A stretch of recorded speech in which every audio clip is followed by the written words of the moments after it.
Háskóli Íslands stærsti háskóli landsins. Skólinn býður upp á fjölbreytt og spennandi grunn- og framhaldsnám á fjölmörgum sviðum.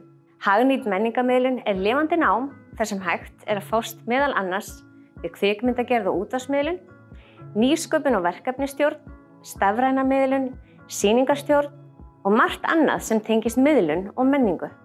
Ég myndi svo sannarlega mæla með náminu við aðra vegna þess að það svo frjálst.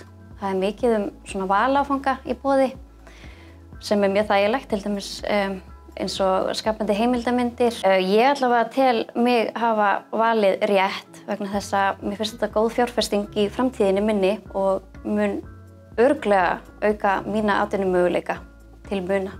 Hagnýt menningarmiðlun námsleið á framhaldsstigi. Þar boðið upp á bæði 30 og 60 eininga diplómanám og 90 eininga meistaranám. Náminu hægt að ljúka á 1, 2 eða 3 önnum, allt eftir því hvaða leið valin. Innan meistaranámsins 3 kjörsvið sem koma enn frekar til móts við nemendur.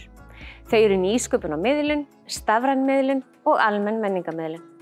Í þessu tiltekna námi þá þetta tækifæri til þess að fá að þróa sínar hugmyndir og koma þeim í framkvæmd, annarkvort í einstaklingsvinnu eða hópavinnu. Tengja það kannski svolítið við, eins og í mínu tilfelli, við starf mitt hjá Háskóla Íslands. Ég fór aðeins að skoða námið við Háskóla Íslands og þetta var bara það sem ég taldi vera eitthvað sem ég gæti nýtt mér mjög vel í leikársstarfi. Ég valdi að fara í hagnýta menningarmiðlun vegna þess að námið býður upp á fjarnám. Svo fannst mér líka bara óbáslega skemmtilegir kúrsar í boði, til að mynda hlaðvarp.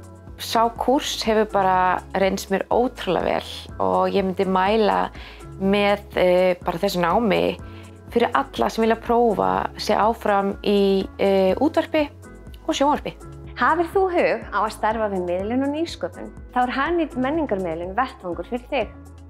Nemendur sem hafa lokið þessu námi starfa meðal annars við fjölmiðla, í útvarpi, sem vefstjórar fyrirtækja og frumkvöðlar á hinum ýmsu sviðum samfélagsins.